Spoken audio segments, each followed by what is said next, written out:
के भयो ल्याउने एकछिन के साह्रो धुवा बनाएछ यो मान्छेले छ्या तिमीहरूको त्यो काम गर्ने पैसा कहिले दिन्छ अरे पैसा चाहिसक्यो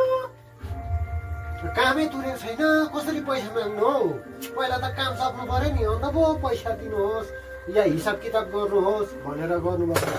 अन्त पैसा चाहिसक्यो नि त अन्त घरमा मलाई कस्तो भइसक्यो त्यही कारणले अलिक पैसा यति पैसा बुढीले पनि कमायो भने बुढालाई सजिलो हुन्छ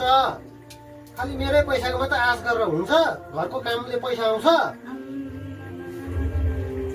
तिमीले मैले पैसा कमाएन मैले तिम्रो कमाइ खाएँ भनेर तिमीलाई रिस उठेको तिमीलाई त्यस्तो रिस उठेको है मैले पैसा कुरा गर्दाखेरि पर्खिस् न तँलाई म काम गरेर देखाउँछु पर्खिस् न तँलाई म पारेर देखाउँछु पर्खिस् न तिम्रो कमाइ खाएँ भनेर मलाई त्यस्तो भनेको होइन तिमीले कति चाहिँ खान्छ हो आमा त्यो झोल भात खाने मान्छे उसिनेको सब्जी खाने मान्छे त हो तिमीलाई त म त लक्ष्मी भण्डारको पैसाले पालिदिन्छु तिमीलाई पाल्नुको लागि मैले काम गर्नु पर्दैन मेरो लक्ष्मी भण्डारले तिमीलाई त अहिले त मैले दुःख गर्दैछु र पो झोल भात खान्छु त तिम्रो पैसामा पाल्नु हो भने त कहाँ सक्छ तिमीले मलाई यो अहिले त्यो रासिनको चामल खान्छु क्या म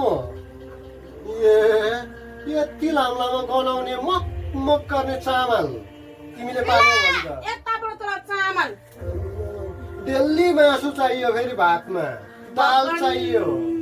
मामुली मान्छे हो क्या अहिले पो दुःख छ र पो सुकुटे मान्छेले के अरे चामल पनि यत्रो लामो खालको चामल पनि कति खान्छ होला हौ होइन त्यो यत्रो सानोको पावाको मकको आधी पावा पनि खाँदैनौ तिमीले भन्नै भनेको अहिले बेलुकै पछि 2 बोतल बियर चाहिन्छ फेरि मलाई पाल्नु सक्छौ अहिले पो दुःख छ र पो झोल भात खान्छु त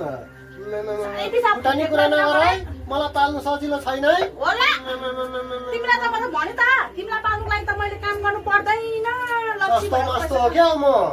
भयङ्कर मान्छे हो त